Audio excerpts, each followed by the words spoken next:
I understand that, thank you. Where is your tree now, the one that fell over? It is chopped up in my backyard. Okay. Is it waiting for a fireplace? It is waiting for a fire. Yep, absolutely. So we had a rather large one come down and block our driveway in. So it just missed the side of our house, which was great. Thank you, God. Who has the chainsaw? I have one. Oh, that's a good thing. That worked out just great. Yes. Come on. There we go. We have been clearing on our property by Duluth. In that storm we had about a month ago, it must have ice froze first and then snow on top, and tons of trees are laying over. And so all of our normal paths that I snowshoe or ski on, we're having to clear. Steve can't even get through on the snowmobile, it's too stuck. At one point, and we're like, are we on the path?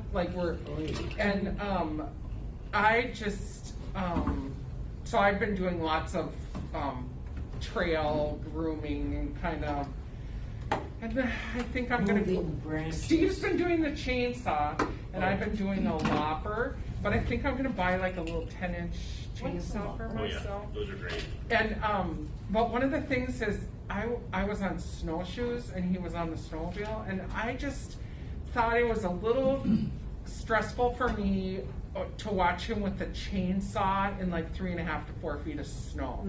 And he was trying to I was trying to go in first on the snowshoes, and that was probably dropping it about a foot, and then he was coming behind me, but I just felt like we were very cautious, but it was, and now we probably got another 10 to 12 inches of snow, so it's just snow on the trees. Yeah, really nice. I sent you a really long email. I read your really long email. It was really great. Isn't that an interesting story? It's so cool. Yeah. Are you live? Yeah. So, anyway. Well, Good times. you had a little bit of time with the chainsaw yesterday, didn't you? Yeah, we were just talking about that. So good times. I just wanted to pop by and say hello. I forgot I had another meeting at the same time, so. It's Epiphany! Oh, actually today. Tomorrow. Isn't today the 6th? Today's the 5th. Some Western churches go by the 5th. Oh. Some do. But I'm wrong by the date. We always celebrated on Epiphany Okay. in my internship congregation. So So, much like Christmas Eve, it was intended. That was when? It was historically the big day of the Christmas season in my internship congregation. Less so Christmas Eve. So yes, today's the 5th, huh? today's the 5th. Okay. Yeah. There are many who do celebrate it on the 5th, but I know 6th is normal. Yes. 12 days of Christmas. Today is the last day of Christmas, the 12th day. Tonight is the 12th night. Okay.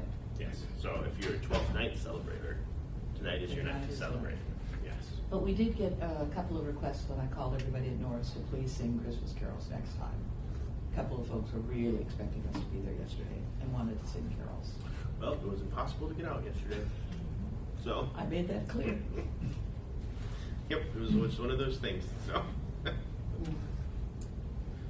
Yep. Ready when you are. Are there any announcements that we should be giving out? Not yet. The We have the longest service. day of Christmas, but We have services this weekend, 9 o'clock and 6:30 for the longest night service, and yeah, coming up on all kinds of good stuff. So check your newsletters. There should be lots of fun stuff in there. And no men's lunch today. No men's lunch today. No. and some schools are still closed. Oh, well. Yeah. But we got here. We got it. Getting out of the driveway turned out to be the challenge. Because we're celebrating Epiphany, be it today or tomorrow, 12th night eve tonight, the lectionary texts for Epiphany are what our Pastor Tanner chose for us. And they're delightful. You did. You said we're going to go with Epiphany. Well, that's what Erica is doing on Sunday. Okay, fair enough. Yep. So we have in the Old Testament Isaiah 60, and in the New Testament Matthew 2, the first part. Mm-hmm. Fabulous. Isaiah 60 is delightful and, like everything else, a little bit odd. And it really needs context.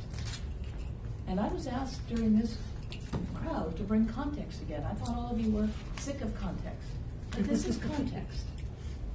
He sleeps near me. He sleeps against the wall in my bedroom because I adore context. There is no context to this particular frog.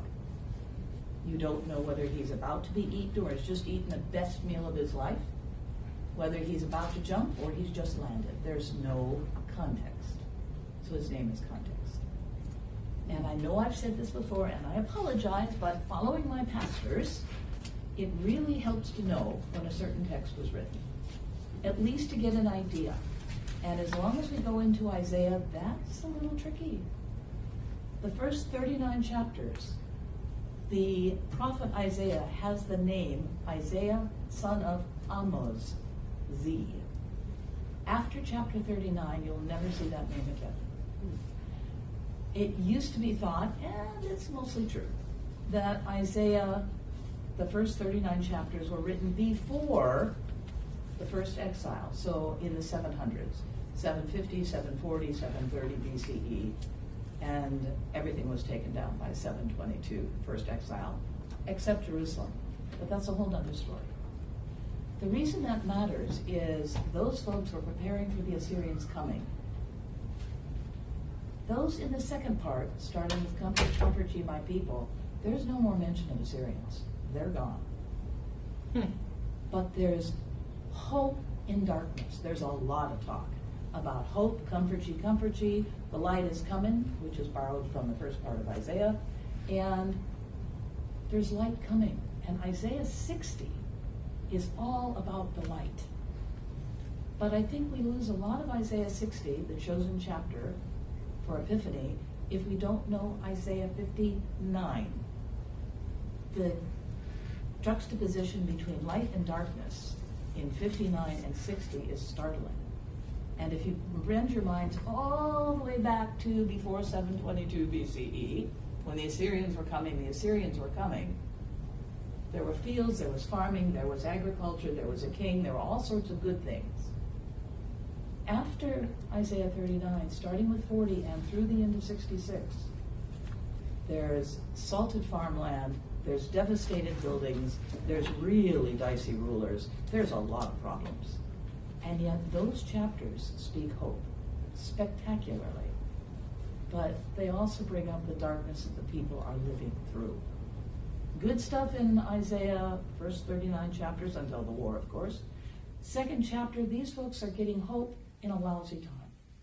And I want to expand on that just a little bit before we read it. It'll be obvious when we read Isaiah 60 why this is the chosen chapter. But 59 talks about darkness. Isaiah 60 a little bit until God comes. And it's spectacular and comes through the light. And Epiphany, tenor, is the revelation of the Christ. Revelation, yes. Of the coming of God. Mm-hmm. Yep. So the light has shined. The first messianic prophecies, 7, 9, 11, all talk about the light shining, early parts of Isaiah. Later parts, they reach back to that. Hope is still coming.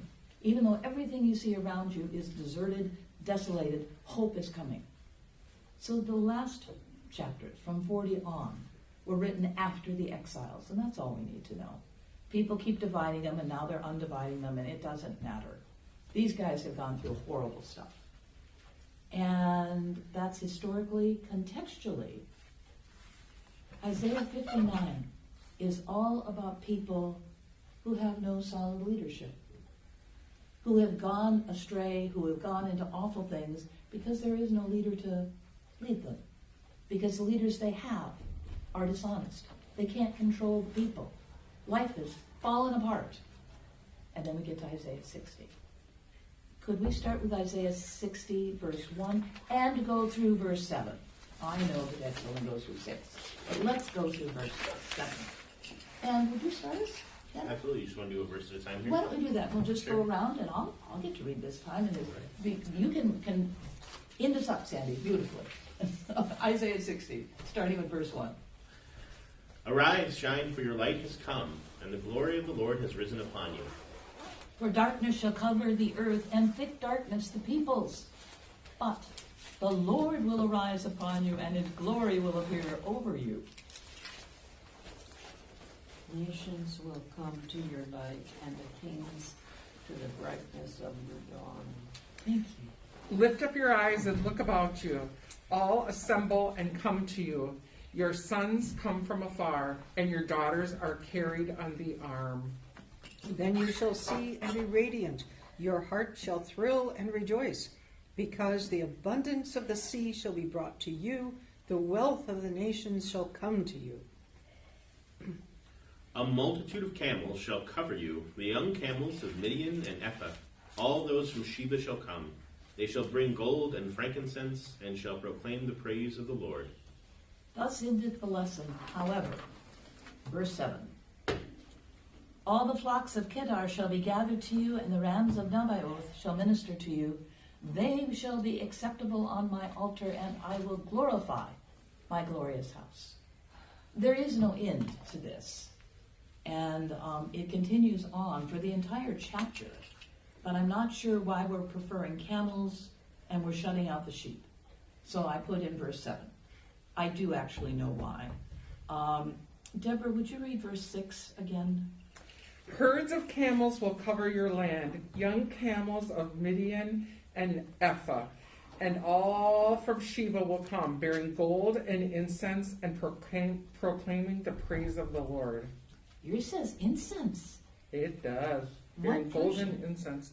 I think it's NIV. I Wow. always forget what I have.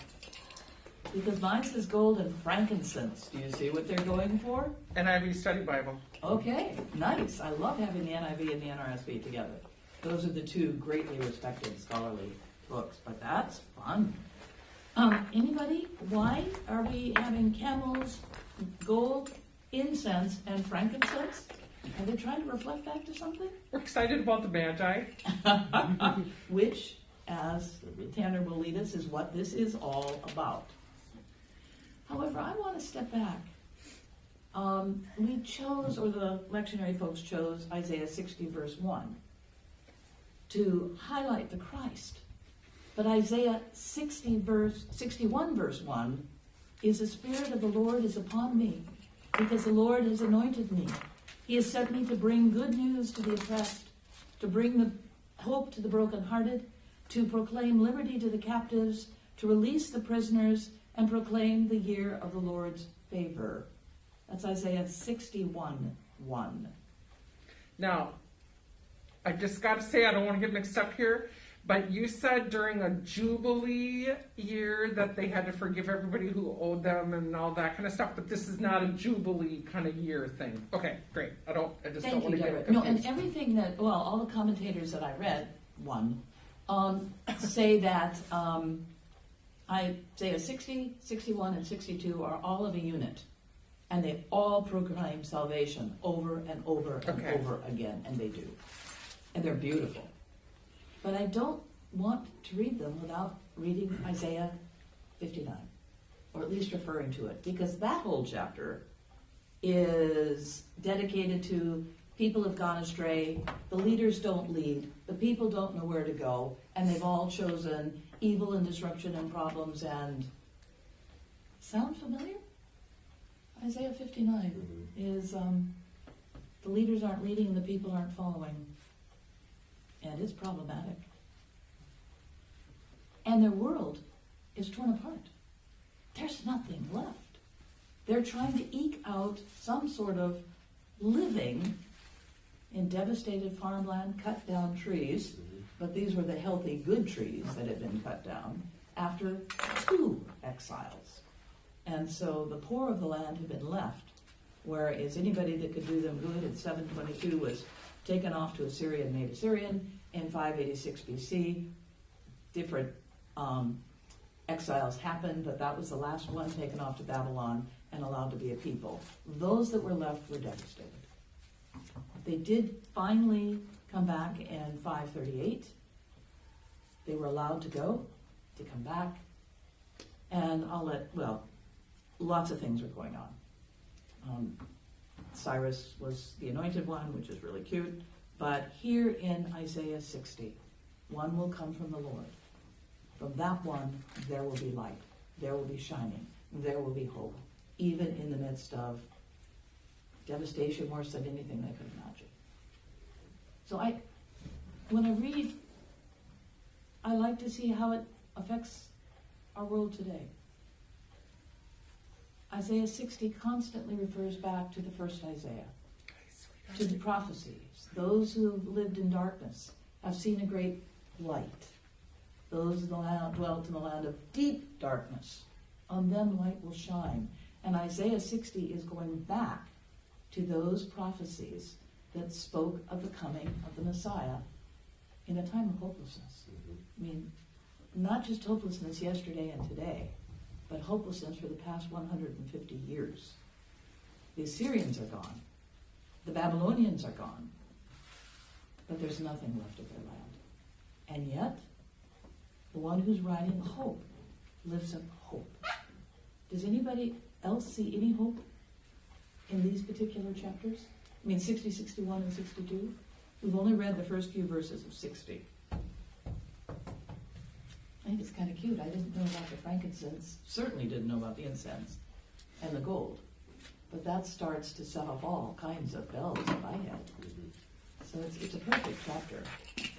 I don't know if this is related or not, but I'm kind of terrible at keeping good secrets. Like if I buy someone a present too far in front of their birthday or too far in front of Christmas or something, like I'm just terrible at keeping secrets. And I don't know, I was reading some meditation and it was like, are you terrible at keeping secrets? So is God, because God has spent a good part of the Old Testament giving us clues about what's coming. And so one of the things I'm having here is like, yeah, God's kind of letting a little bit of the secret out of the box. So I'm a little bit, can't hold the gift in, too excited about it. Oh, wow, and Isaiah's full of that. Yeah. I mean, even the earlier one, and certainly the later one, whomever, or ones, picked that up and I go, that's beautiful. I like that. Yeah, that's where the prophecies and the hope and all of that come from, and it's fabulous. Yes. Absolutely. But also, as I look at Ukraine, as I look at some of the chaos in our own land today, for me there's a darkness and a heaviness, and I keep praying because we've got passages like this, we have hope like this, but boy, I like that. God can't resist telling us what glorious things are coming. And 60, 61, and 62, those chapters lift it up.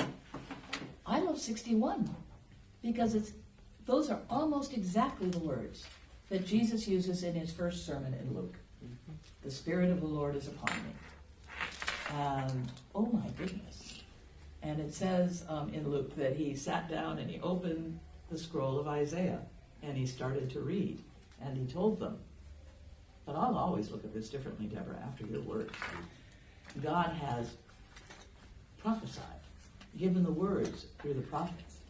But we have the incredible advantage of reading it later. The people for whom this was prophesied, they didn't have the book. We do.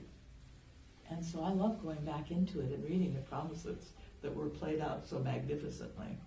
For even though there's arguments, Isaiah 1 through 39 and 40 through 66, when those were written precisely, we don't know, but approximately we do. Nobody is going to put Luke back in those days because Luke is after Jesus Christ comes. So obviously, those who wrote the Gospels certainly knew the Scriptures by heart. Most of the scribes and Pharisees could just open the book and sing it to you. But, wow. It's still really upsetting me about salting the land and, like, I don't know. I just feel a little bit sad about humanity. Like, yeah, well, if we can't have it because we lost the war, it's not going to be good to you either. It just seems so abusive to, and I'm not all for war either, but just to, like, it does remind me of Ukraine with the water and the electricity and all. It just feels like, I don't know, you guys. Is that part of the evil that exists inside of humankind? Like, is that some kind of jealousy or, you know what I mean? Like, well, it's a war of horror. yeah. They did much worse things, forgive me, to people and put them in front of the walls of the city so everybody in the city could see the horrendous torture. Yes. to terrify the people so they would give in to what the leaders on the war chariots wanted. And only with Isaiah's help did Hezekiah say, no, I won't open the gates and let the Assyrians in, because Isaiah prayed. But every other city in Israel gave up and opened the doors, or was knocked down. In the war chariots, they would have machinery that would fling burning sticks into the cities where they were trying to save the straw to feed the animals that they were keeping to feed the people. And they would burn the cities from the inside and from the outside. And just open the doors and we will take you to a new land where you'll have your own vineyards and your own house and everything will be nice. Look, the gods of the other countries couldn't help them out. We've destroyed Jerusalem. Not Jerusalem. They've destroyed everything else in Israel, and they did. The northern and the southern kingdom, except Jerusalem, stayed. Lachish was the last to go. So just do what we want and we'll make life good for you. And Isaiah said, no. Hezekiah was like this. And Isaiah prayed to God and said, no. And Jerusalem stood. Everything else went down in 722 BCE. 586, everything was gone. But Jeremiah, who was a 6th century prophet, Isaiah's an 8th century prophet, said, there's hope. Even as they hauled him off to Egypt, he said, don't back off, don't back down. God's got us. God's going to send us hope. So if the news is too much for you as it's too much for me sometimes, Isaiah 60, 61, and 62 are gorgeous. And that's where you'll find the Holy Spirit. Well, except for Psalm 51, for the first time. Isaiah 61 or 62, can't remember. But it's in those two chapters. But I think your point is fair, right? Like, what were Hiroshima and Nagasaki if not just that? Yes. What are crosses burning in people's yards if not that? Yes. What is breaking windows that have menorahs in them if not that? Right? What are hooded people riding around neighborhoods if not that?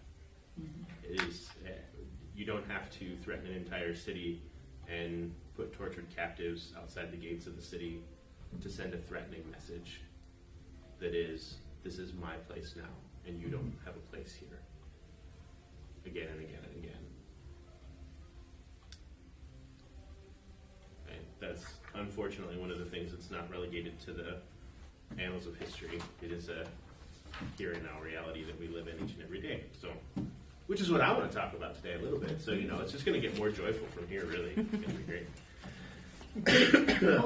Are you set for Isaiah? Pretty much just one other piece. When Please. darkness covered our land in September 11th, 9/11, I was serving a church in Chicago and just opened the doors and people literally poured in. We had incredibly full churches in many stories. We thought the Sears Tower was going to come down because it was the highest building then in the States, but it obviously did not. Nonetheless, people flocked to the churches who we'd never seen. I mean, we had them in the balconies, we had them in the basement. People came to hear the word of the Lord. Interesting. Mm-hmm. It was interesting. It was a curious time. Yeah. But how heartening that people knew this is where I need to be. So I was at school when I heard it. I was a student then, and all of a sudden I went, you're a pastor serving in a church. So I drove up to the congregation I was serving then and opened the doors. So yeah, it was astonishing. One other weird thing, sorry Tana, I want to hear about the good news. I didn't know what to do. We'd never had something like that. There was no liturgy for it. So I went up into the balcony and I found a black cloth. And I put the black cloth over the altar, which in and of itself is just, doesn't matter. I found out that many of my colleagues had done the same. Many. And that seems so stunning to me. Because there's no liturgy, there was no practice. But many of my colleagues had done it. That's God. Yeah. But it was the people, and I didn't preach that Sunday. 3 of my council did, and I think 2 of the people who dropped in did. I couldn't. I had no words. But their words were phenomenal. So. It's interesting that we did not have a liturgy for it. And now with the newest hymnal supplement, There is. I did not know that. There are a ton of prayers and litanies within the newest supplement for our denomination that are basically prayers and hymns and litanies for a community in crisis. After, literally a litany that is, if there is a shooting in your school district, here is your liturgy. Because so many of our pastors have no idea. We're all, but that is where we're at, right? If the local rec center burns to the ground, here is a liturgy for a time of, what do you do? What do you do when your community is in the midst of crisis? If there is some sort of a racial hate motivated attack in your community and you need to lead a vigil, here are some prayers that might suffice to substitute with your word, or to include along with your words and the words of others. So That's great, but how awful, sad. right? No, Yeah, that's sad the thing, for our right? society. That's That's what we have to Yeah. build in. yeah. So But Isaiah 60, 61 and 62, which echo immediately back to. Matthew 2. Let's go to Matthew 2,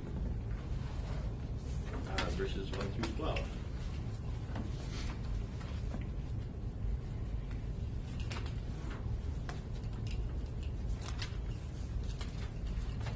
Which will no doubt sound familiar, because we hear it every year. In the time of King Herod, after Jesus was born in Bethlehem of Judea, wise men from the east came to Jerusalem asking, "Where is the child who has been born King of the Jews? For we observed his star at its rising and have come to pay him homage." When King Herod heard this, he was frightened, and all of Jerusalem with him. And calling together all the chief priests and scribes of the people, he inquired of them where the Messiah was to be born. And they told him, "In Bethlehem of Judea, for it has been written by the prophet, 'And you, Bethlehem, in the land of Judah, are by no means least among the rulers of Judah, for from you shall come a ruler who is to shepherd my people Israel.' Then Herod secretly called for the wise men and learned from them the exact time when the star had appeared. Then he sent them to Bethlehem, saying, 'Go and search diligently for the child, and when you have found him, bring me word so that I may also go and pay him homage.' And when they had heard the king, they set out. And there ahead of them went the star that they had seen at its rising, until it stopped over the place where the child was. When they saw that the star had stopped, they were overwhelmed with joy. And on entering the house, they saw the child with his mother Mary, and they knelt down and paid him homage. And then opening their treasure chests, they offered him gifts of gold, frankincense, and myrrh. And having been warned in a dream not to return to Herod, they left for their own country by another road. The word of the Lord. Thanks be to God. What surprises me about that, NRSV. this and the killing of the babes, is Herod, who is so incredibly uncertain of and so defensive, trusts these people to come back. He doesn't send a spy or a guide or follow them.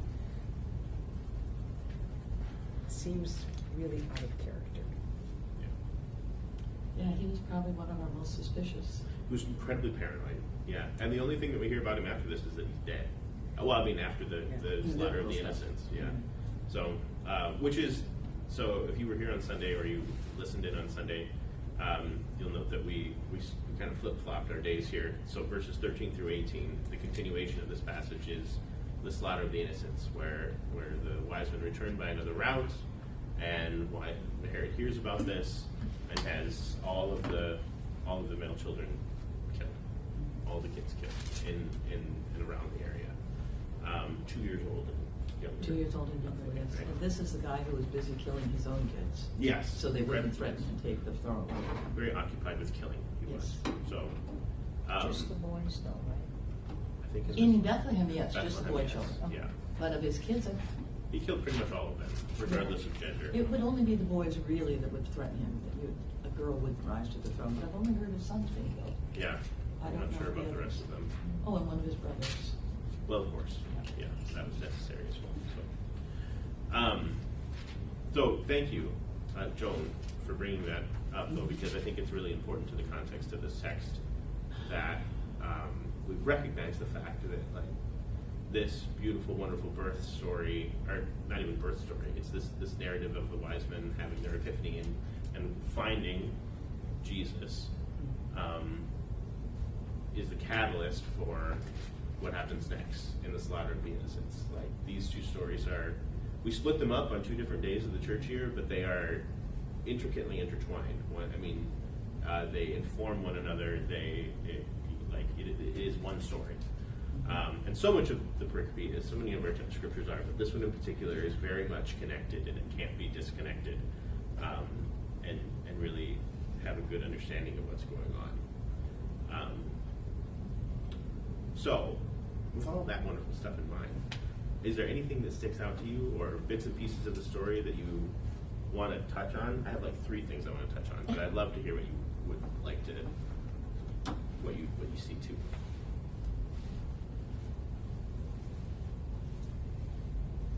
Not being over familiar with Isaiah 60, though I'd read through it before, not until this time did I really connect the gold and frankincense and myrrh, and that must be why the lectionary folks chose it. It must be why the lectionary folks touched it. So today we have gold.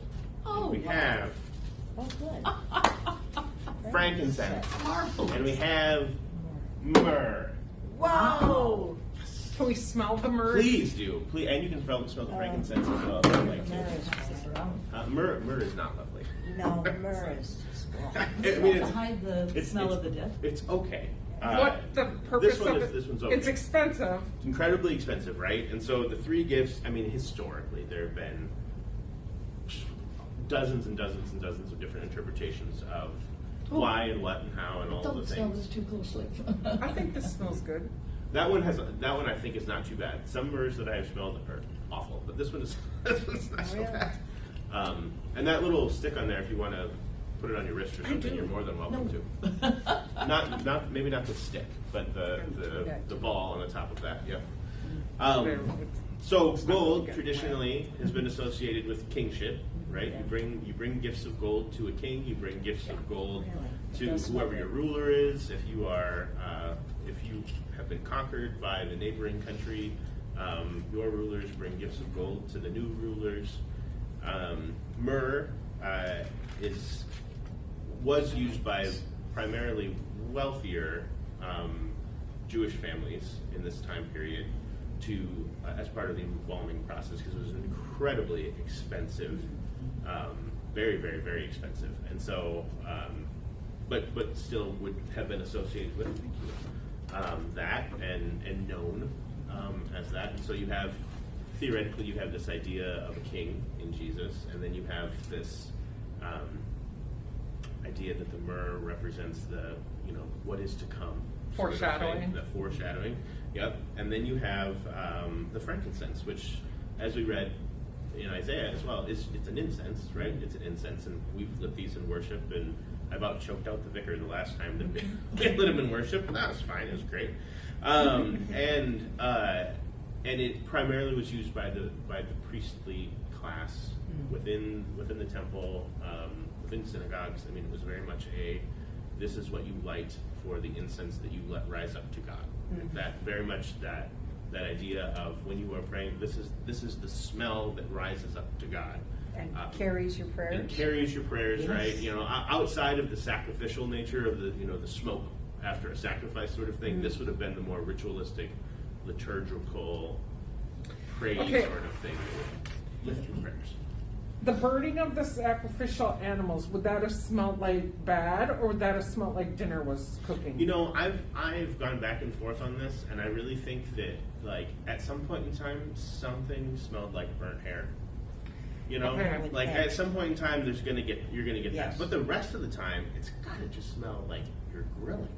Like, That's you gotta just think that, like, you throw a slab of cow on a giant altar and light it on fire, like, you're After gonna the get hair burns. after the hair burns off, like, you're really gonna have a solid smelling barbecue going on in the midst of the temple. So, That would be my assumption. But you know, I don't know. I have personally never sacrificed a cow to sacrifice on the altar and lit it on fire before.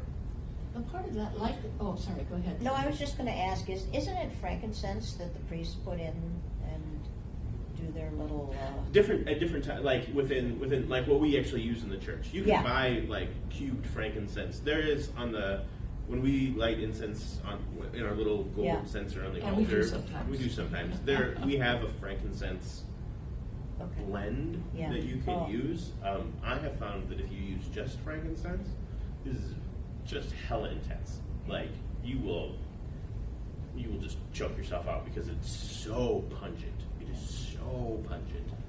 So it must be some odor. kind of a blend then. We use a right? blend, They, yeah. but the Catholics. But there are dozens and dozens of different blends. Different monasteries have different blends. Oh, really? The Pope Oh. uses his own special blend. Different Oh, bishops have really? established their own. I mean, yeah. Oh, there are dozens and dozens Oh. of blends.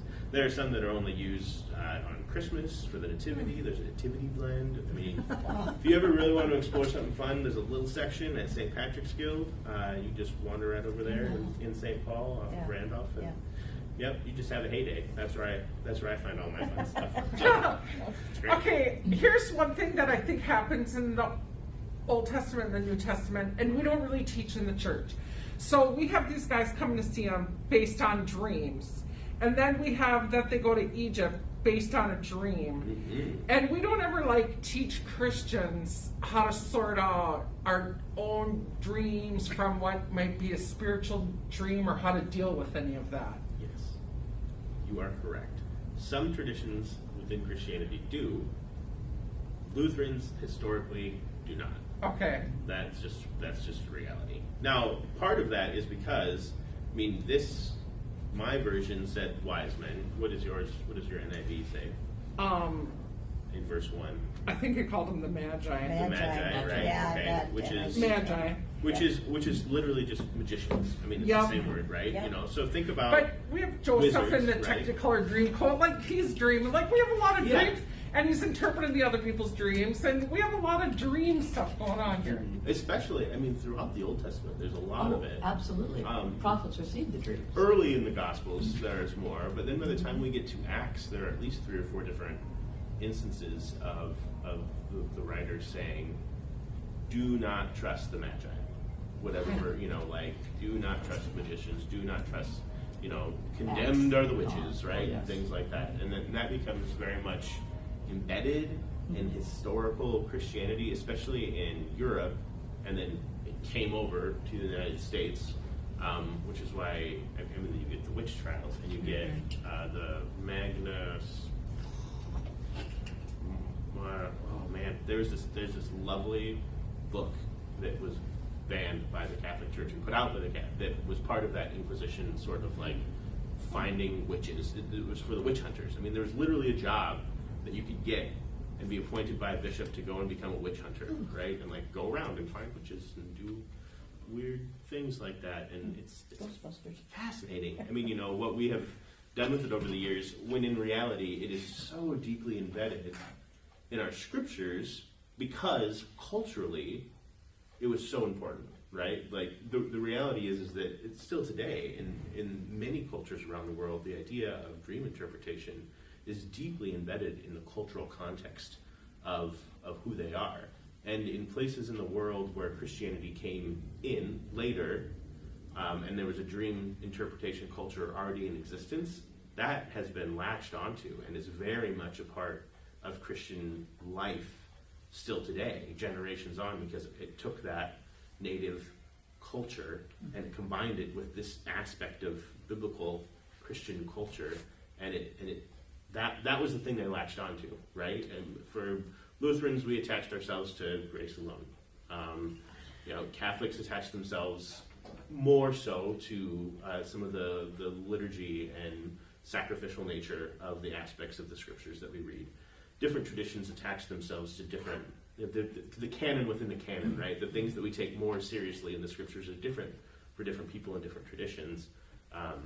And for some people, that is the dream side of things, and for Lutherans, it's less so.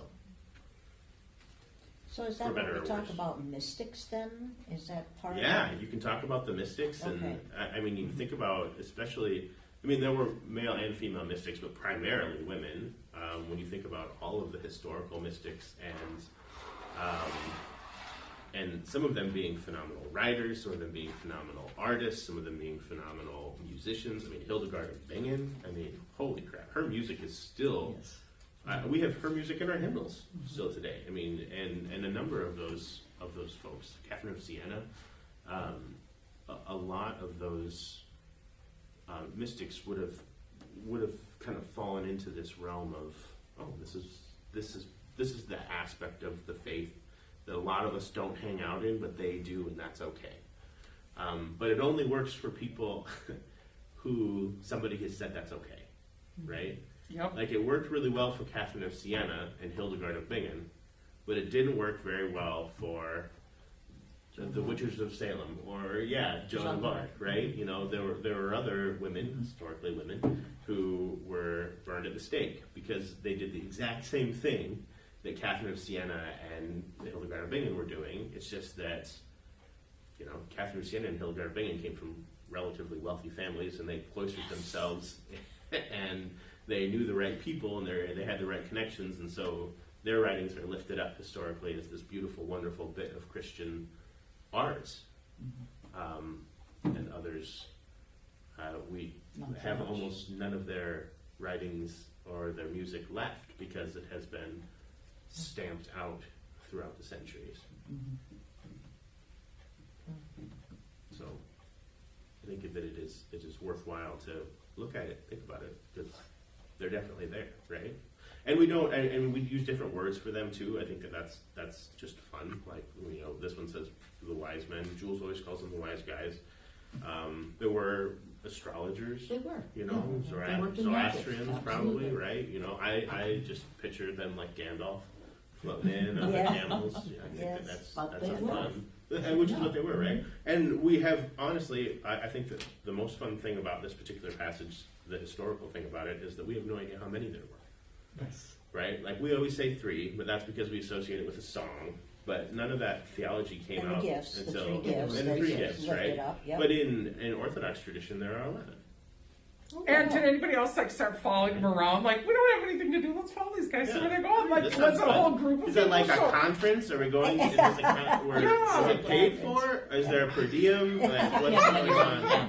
What kind You of have to have your own hotel? Yeah. Yeah. Are there snacks? Are there somebody in charge of? Yeah, somebody would have been in charge of snacks. That Do they would have have been cool good. tents to put up when they spend the Right? night somewhere? Yeah. Well, Yeah. and inevitably, I mean, if you're traveling from the east, you traveled in a train. It wasn't just 3 guys. There's no way it was just 3 guys. Caravan. Yeah, there would have been a caravan of folks. There would have been women there because Lord knows they didn't know how to cook for themselves, right? I've never thought of that You didn't- before, you that they know would that. have been There would bringing have had, women there would have been with them. servants because there's Oh, no yeah. way that they Oh were my carrying that much gosh. gold and Right, stuff right. on their. Like, that's a reality. This is the wealthy upper class of educated Oh men. my gosh. Oh, and the guards. And the guard. I mean, they didn't yeah. travel. And the- you don't, and the you don't animal travel herders across the country with and- frankincense and myrrh and a box full of gold Yeah. without guards. Absolutely. You know? Oh my There would have been a gosh. whole contingent of them. Yeah. So, Rolling into Bethlehem. like how Who crazy- is not the least of these? which, but yeah. which is also why they were able to get a meeting with King Herod, right? Yes. 3 guys, 3 ratty guys on camels show up from the east. Why is the king meeting with them? But a caravan of 150 people that show up with 3 or 12 or however many buku wealthy, famous, important guys, the king is going to show. The king's going to invite those guys to supper, right? Like, they're going to get a banquet out of it. And one of the, now I'm thinking about this, maybe one of the reasons that he didn't send somebody with them is that he figured there's no way that somebody from this giant wagon train isn't going to come back and tell me for the reward, right? Oh my gosh. It's a much bigger story. Oh, yeah. And Why then did how they- did they possibly disappear 150 people in a caravan? That's big desert. Really big desert. Had to be. I mean, and who knows? Well, so then the other aspect of this is that, you know, we read this, so much of the scriptures we read metaphorically and have no problem with it, right? But this particular passage, for some odd reason, we have attached a lot of literalness to it. Like, there had to have been this group of people. They had to have shown up in Bethlehem. They had to have done these things. And then they just disappeared. And how did that happen? And what did it happen?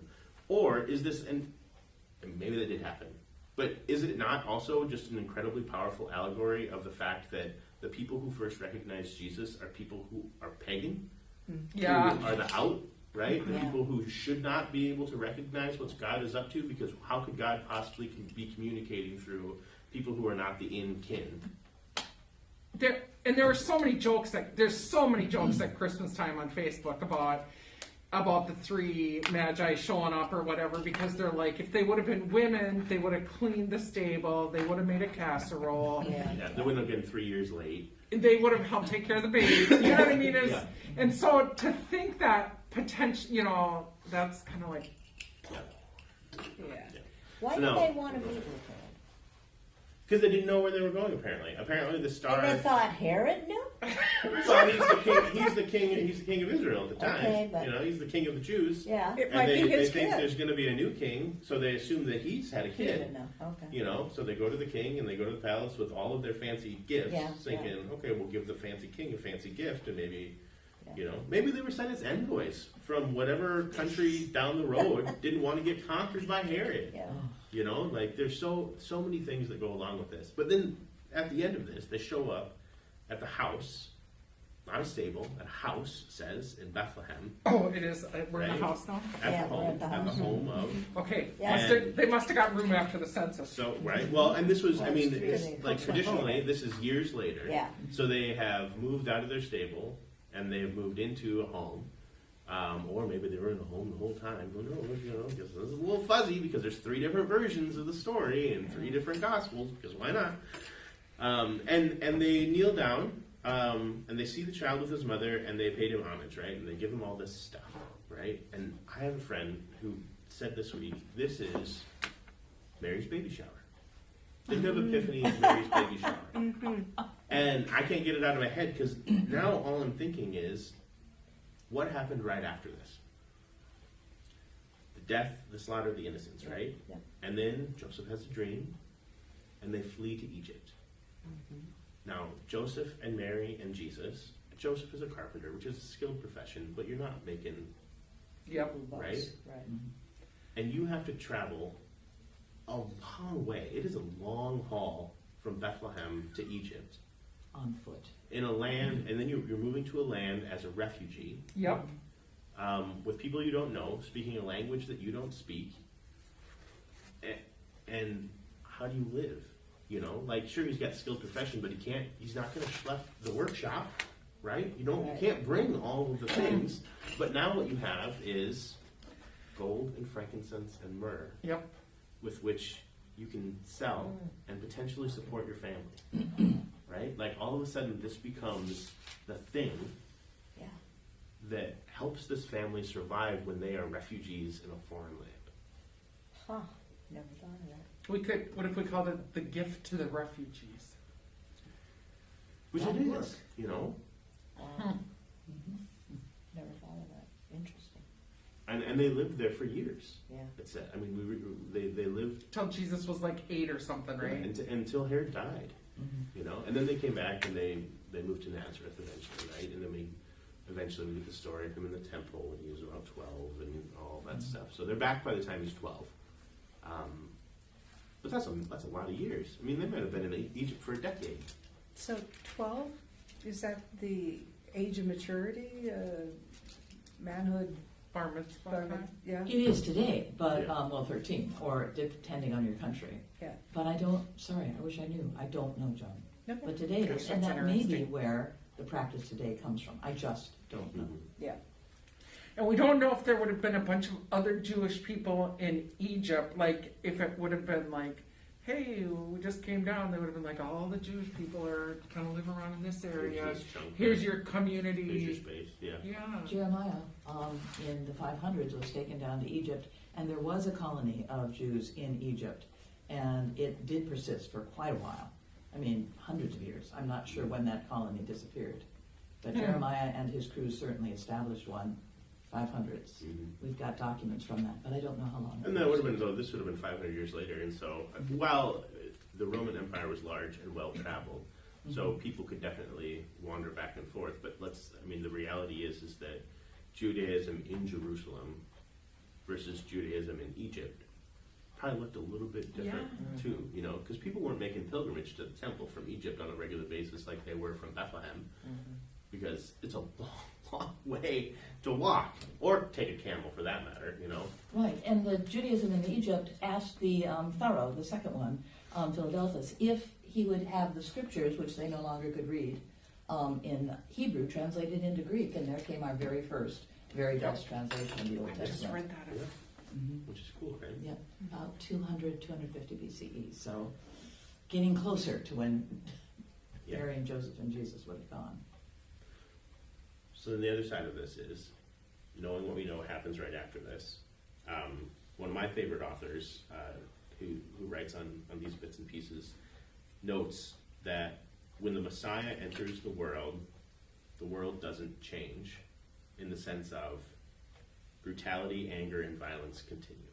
And what does it mean that Jesus came into the world, was recognized by the world, or at least Some, fairly important people in the world, as the Messiah, and yet things didn't change? And then he goes on to ask, is injustice fine as long as we all get to heaven? Like, is that the idea here, right? This sense that brutality and violence and anger can continue to persist in the world, injustice can continue to persist in the world, because we have this pie in the sky when we die mentality, right? That's I not just- very good. I mean, is that why? As you said at the Justify beginning, it? nothing has changed, right? There's still war in Ukraine. There's still crosses burning in people's yards. There's still this violence and hatred and brutality that exists in the world, even though God put on skin and came into it for all people. I was just reading something like that kind of blew my mind. It was so powerful. I don't remember what it was, but it was like in the beginning we got Jesus, triune God. If Adam and Eve, if there's not the fall of mankind, why was salvation even necessary? So did we know we were going to have the fall? Is that part of why would you need to be saved if you weren't going to fall? And I was just like thinking like, oh my gosh. You can spiral a long ways down some of these rabbit holes if you want to, and it can lead to all kinds of weird and wacky places, which are useful. I think it's interesting, but the other side of that, like with the caveat that we remember that Jesus was born into a broken world, and that matters. It matters that God came into a broken world, because that is what the promise continues to be, and has always been, right? Every time that God shows up in the scriptures, it's because the world's on fire, right? I mean, every time one of the prophets shows up, it's because terrible things are happening, right? And the people are like, what's going on? And God speaks into the midst of that awful. God shows up in the midst of that awful. And then throughout the New Testament as well, we see these moments of trial and tribulation and where the Spirit shows up. And part of that is reflective of the early church and the realities that it was a persecuted minority of a church. And that is certainly different, at least in our country now. And yet, there is still brokenness. And so what is our response to that, right? How do we live that faithful existence knowing that brokenness has persisted? It's making me think of Fiddler on the Roof when they're being kicked out and they're standing at the corners before they separate, and he says, Rabbi, wouldn't this be a good time for the Messiah to come? Mm-hmm. And he says, we're going to have to go wait for him somewhere else. Mm-hmm. It feels like a good time. Right? And didn't it then, right? Because this text was, when King Herod heard this, he was frightened, and all of Jerusalem with him. And the Greek here is eterake, which means more accurately shaken, right? Like he was shaken, which he would be, right? Like he just heard about this thing that had happened, and that would have freaked him out because he was a power-hungry, crazy man. But was all of Jerusalem on his side in this, or was all of Jerusalem shaken to their core because holy crap, Messiah is here? Maybe we don't have to live under the rule of this guy anymore. That's Right? amazing. Like I don't think that this text is meant to say King Herod and the people of Jerusalem are one and the same, and so when King Herod says, let's go kill all the kids, that was just a rubber stamp from everybody else, right? I think that's a dangerous mindset that we have added to this text over the centuries that has led to some of the anti-Semitism that gets pulled into the rest of these texts. But I think we have two separate points here. We have a king who is shaken, and we have a people who are shaken. One with fear and one with joy about the possibilities. Both, though, about what the possibilities are of what is to come. And that's the hope, right? That's the hope from Isaiah that gets stuck back in here, right? That there is that the one who is coming, the one who has come, is going to shake things up and right-side the world. Maybe just bits and pieces at a time, though. But the point is, hang on. Hang on, right? Focus. Continue to pull the world back from the brink. One little bit at a time. In gatherings like this. Yeah. It's a good time. Yes, Right? can be. But what I really love is appearance to the shepherd and to the magicians and to those who are not what would have been considered clean and holy and pure, showed up to just about everybody else. Not to Herod, not to the scribes or Pharisees, but to the shepherds who are poor of poor, homeless, often, and to the magicians, the prostitutes, you name it. Everybody that society looked down on and weren't good enough, that's the one. Those are those to whom he came. Yeah. Thank you. Cool. Thanks, everybody. Yeah. Thank you. I think Jesus probably knew Greek, learned Greek in Egypt. I think he must have learned Greek in Egypt if they got there 250 BCE and they had the stuff translated. Yeah. It feels like he might have been reading the Torah in Greek. Probably learned all kinds of things. And wouldn't it be interesting to grow up in the Jewish neighborhood in a foreign country where the people of the neighborhood are probably all around just a little bit more progressive in their beliefs in terms of like, I don't know, maybe this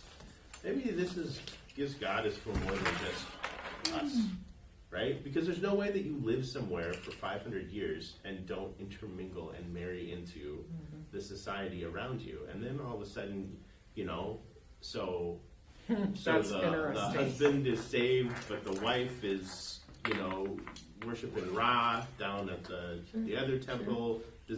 Can we intermingle this a little bit? And how do we raise the kids? Do we celebrate Hanukkah? Do we go Which to holidays are we doing here? What do we? Yeah. It becomes that same question, and then these families, and that's where he grew up, right? This is for the first decade of his life. He spends this time in a pluralistic society that is multicultural, and everybody's trying to figure out how to live their best faiths, and survive.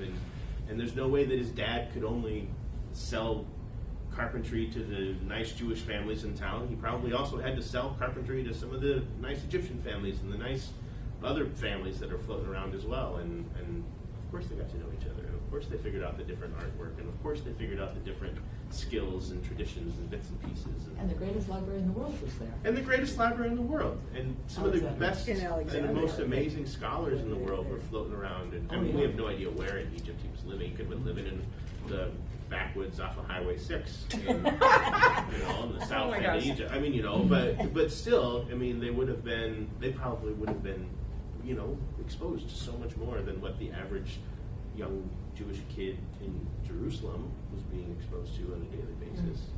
So, Thought of it that way. Marvelous. Yeah.